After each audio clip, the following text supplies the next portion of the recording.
yang dikasihi oleh Tuhan Yesus Kristus, mari pada pagi hari ini kita kembali lagi bertemu bersama-sama. Kita melakukan ibadah secara online. Biarlah kita pada masa pandemi ini ya, kita bersama-sama tetap beribadah kepada Tuhan dengan cara-cara yang berkenan kepada Tuhan, sekalipun kita ada di rumah kita masing-masing. Tetapi Tuhan Yesus tidak pernah, Dia tidak melihat kita. Dia pun juga ada di dalam setiap diri kita, karena kita adalah tubuhnya rumah Allah. Kita tubuh manusia, tetapi di dalam diri kita ada roh Allah. Itulah sebabnya Bapak Ibu yang dikasihi oleh Tuhan, mari kita bersama-sama untuk berdoa supaya kita menerima berkat daripada firman Tuhan pada pagi hari ini. Bapa Surgawi, Bapa yang kami kenal di dalam nama Tuhan Yesus Kristus, biar pada pagi hari ini kami menjadi orang-orang Kristen yang sungguh-sungguh belajar memperkenankan hati Tuhan, dan kami percaya Tuhan, Engkau yang ada dalam setiap kehidupan kami, Engkau menilik hati kami, Engkau mengerti isi hati kami. Biarlah Engkau tahu apa yang kami perlukan, Tuhan telah menyediakan. Terima kasih Tuhan Yesus. Kalau sebentar lagi kami akan belajar firman Tuhan, ajarkan kami boleh melakukan setiap firman Tuhan yang telah kami dengar. Terima kasih Tuhan, di dalam nama Yesus Kristus Tuhan kami naikkan doa serta pengucapan syukur kami. Haleluya, amin. Bapak Ibu Saudara sekalian yang dikasihi oleh Tuhan Yesus Kristus, kita akan melanjutkan firman Tuhan ya, apa yang telah kita pelajari beberapa minggu ini ya. Kita telah belajar bagaimana kerajaan Allah itu. Kerajaan Allah bukanlah soal makan, minum, atau perkara-perkara duniawi, tetapi soal kerajaan Allah itu berbicara mengenai apa?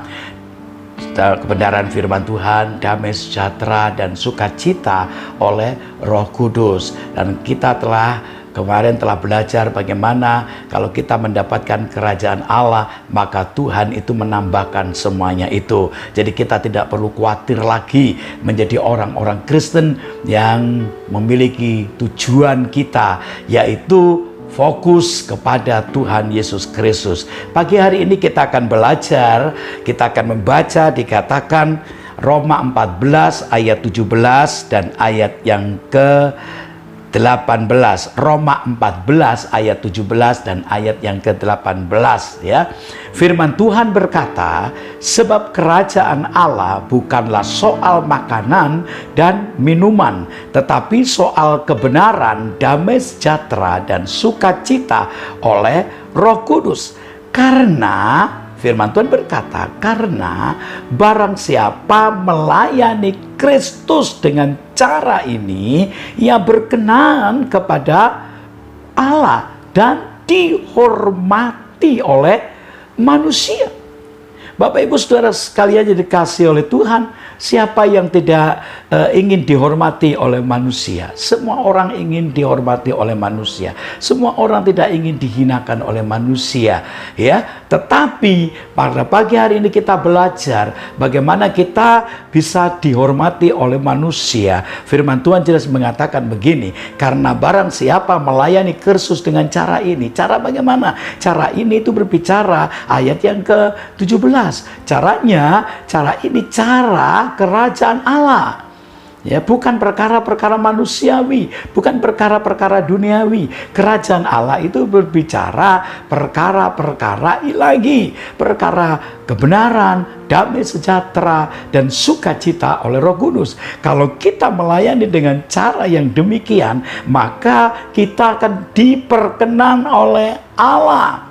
Ya, kita diperkenan oleh Allah. Firman Tuhan berkata begini, ia berkenan pada Bapa, dan akibat perkenanan kepada Bapa itu dihormati oleh manusia.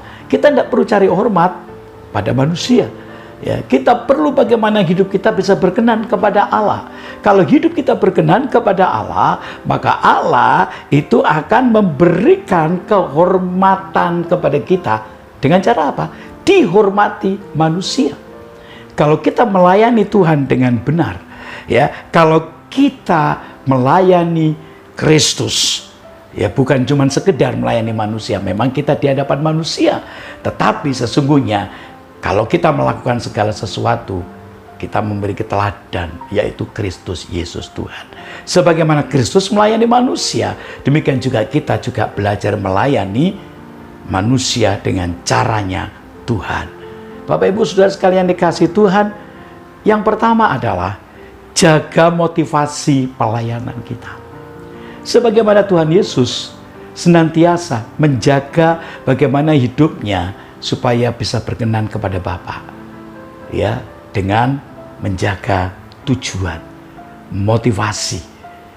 Tuhan dalam pelayanannya, dia tidak mencari perkara-perkara duniawi, tapi justru Tuhan memberi apa yang menjadi keperluan dan kebutuhan manusia. Ketika orang berbondong-bondong datang kepada Tuhan, dia mendengarkan khotbah Tuhan Yesus sampai berhari-hari. Dan Tuhan tahu keperluan perutnya, perut manusia itu perlu diisi. Dan Tuhan juga memberi melalui para murid-muridnya. Sekalipun itu mustahil, tetapi Tuhan mengajarkan murid-muridnya untuk melayani manusia, bukan mencari untuk kepentingan diri sendiri. Melayani manusia itu berarti memberi apa yang diperlukan oleh manusia. Biar kita juga begitu, jaga motivasi kita, biar pelayanan kita berkenan kepada Allah. Kalau pelayanan kita berkenan kepada Allah, jangan khawatir, jangan takut, maka kehormatan manusia itu akan diberikan kepada kita. Yang penting adalah motivasi dalam pelayanan tersebut. Yang kedua, melayani karena kerajaan Allah, bukan sekedar mencari perkara-perkara duniawi. Ya, bukan cuma sekedar untuk mencari volus atau uang. Ya, uang itu penting, tetapi uang bukan yang terpenting. Kita hidup di dunia, setiap kita membutuhkan keuangan, karena uang adalah sebagai bentuk transaksi. Kalau kita tidak memiliki uang untuk membeli beras, untuk membeli sesuatu yang menjadi keperluan tubuh kita, tidak mungkin. Tapi uang bukan segala-galanya.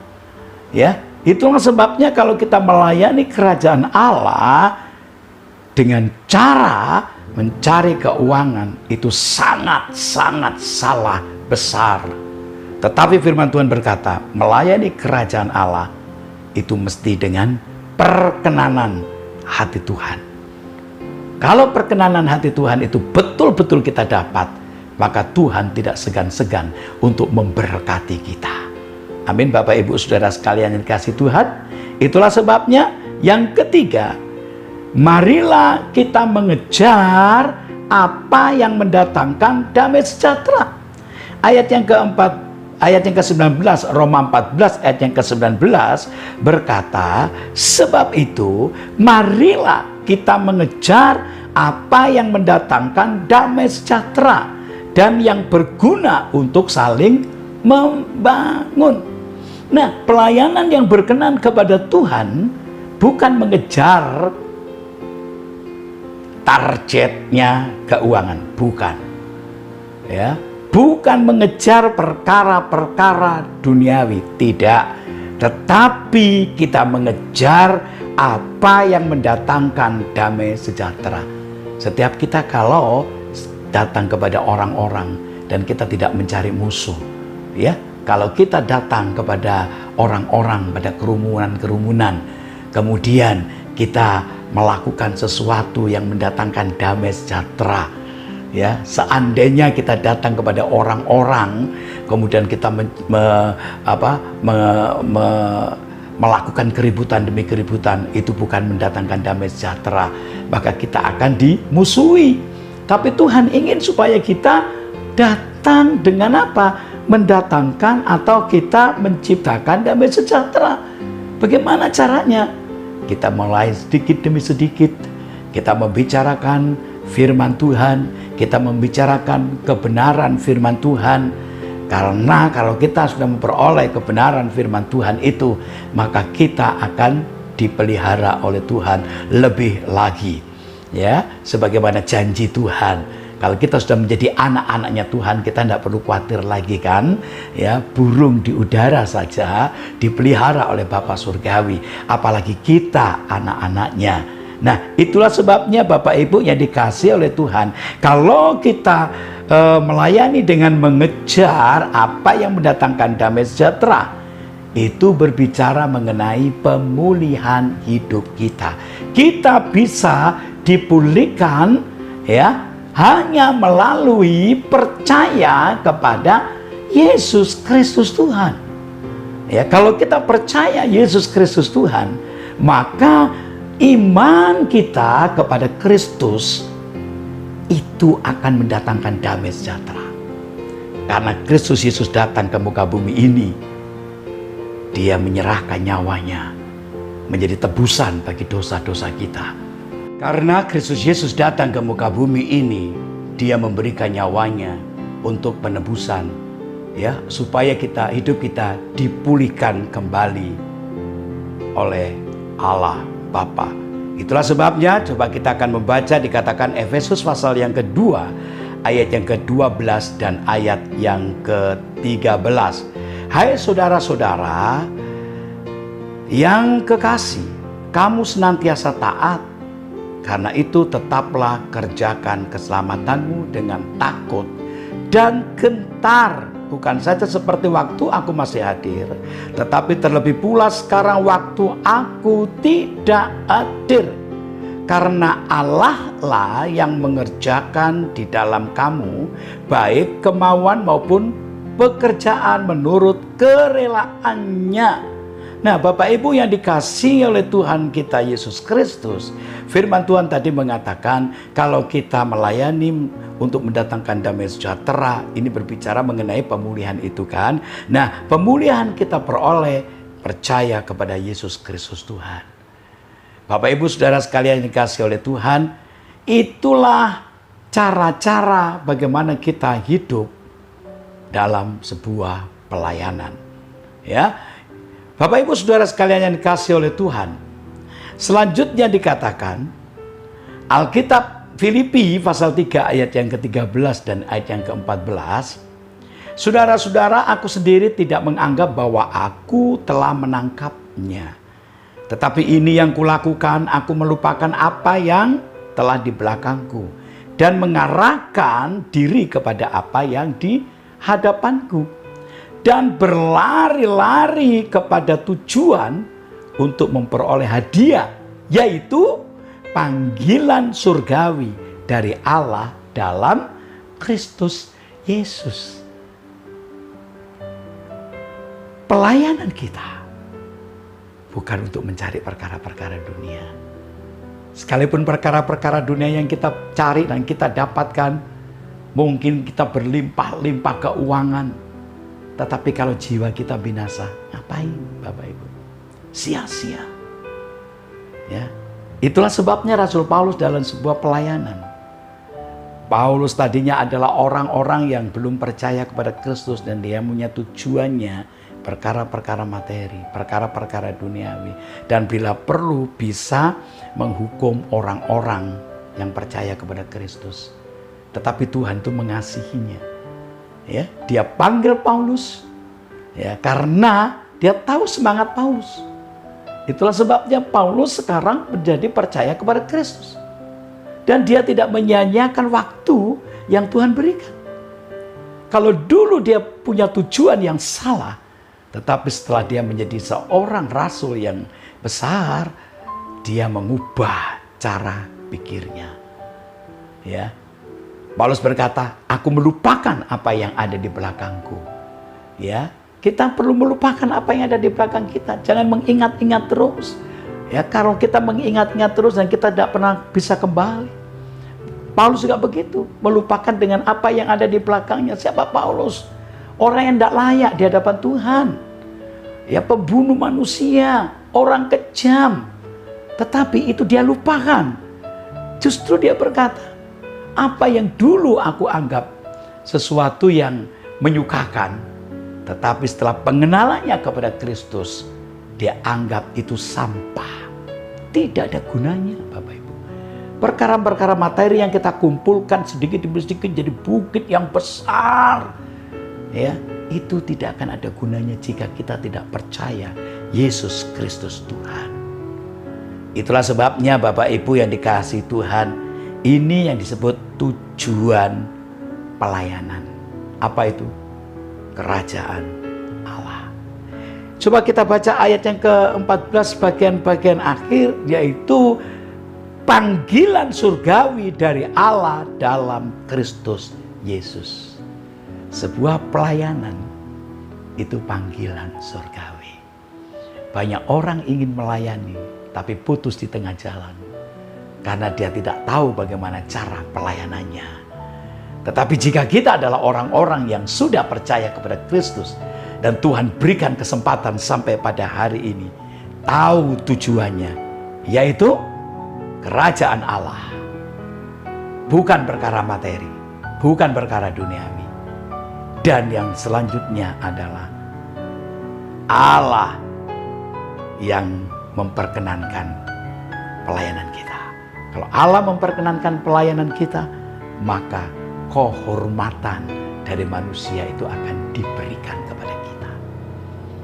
Ya, itulah sebabnya ayo pada pagi hari ini kita diingatkan kembali, bagi Bapak Ibu yang sudah mengambil pelayanan, jangan berhenti di atas mimbar saja. Pelayanan itu begitu banyak, ya. Kita tidak perlu melayani tempat yang luar biasa, yang gedung besar. Kita tidak perlu melayani orang-orang yang begitu banyak, senang dielu-elukan. Tidak perlu Bapak Ibu.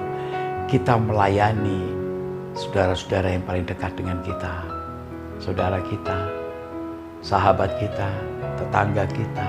Pelayanan begitu banyak, ya. Mungkin kita dalam pelayanan dihinakan, tidak apa-apa. Tuhan pernah dihinakan. Yang penting tujuannya adalah mendatangkan damai sejahtera. Tujuannya pelayanan itu adalah kerajaan surga. Maka semuanya itu akan ditambahkan kepadamu. Bapa surgawi pasti memberkati setiap kehidupan kita. Amin. Tuhan Yesus memberkati saudara. Mari kita berdoa. Bapa surgawi, pagi hari ini hamba-Mu berhenti berbicara. Biar Roh-Mu yang kudus yang terus mengalir dalam setiap kehidupan kami, memberi pencerahan dalam hidup kami, supaya kita boleh mengerti firman Tuhan. Kalau Tuhan memberikan kesempatan kami melayani, biar kami melayani dengan motivasi yang benar, bahwa pelayanan itu untuk kerajaan Allah. Terima kasih Tuhan, apa yang telah kami dengar, biar itu menjadi bagian dalam hidup kami. Tuhan Yesus, pada masa pandemi COVID-19 ini, ajarkan kami untuk tetap tinggal di rumah kami. Kalau kami keluar ada pelayanan, ada pekerjaan, ajarkan kami, lindungi kami. Biar kami melakukannya disertai takut kepada Tuhan. Terima kasih Tuhan, kami berdoa untuk bangsa kami Indonesia yang sampai hari ini mengikuti protokol dan terus sampaikan kepada seluruh rakyat Indonesia. Ajarkan kami boleh melakukannya dan berkati bangsa kami Indonesia ini. Terima kasih Tuhan. Kami percaya tidak ada masalah yang tidak cepat berlalu. Bersama dengan Tuhan, kami percaya semua masalah bisa dilalukan. Dan lindungi setiap anak-anak-Mu yang percaya kepada Tuhan. Terima kasih Tuhan Yesus. Di dalam nama Yesus Kristus Tuhan, kami naikkan doa serta pengucapan syukur kami. Saudaraku yang dikasihi oleh Tuhan, pulanglah dengan damai sejahtera, anugerah dan sukacita daripada Bapa, Putra, dan Roh Kudus kiranya menyertai engkau sekarang, besok, bahkan sampai pada kedatangan Tuhan yang kedua kali. Dalam nama Tuhan Yesus Kristus. Haleluya. Mari yang percaya kita katakan bersama-sama, amin. Tuhan Yesus memberkati.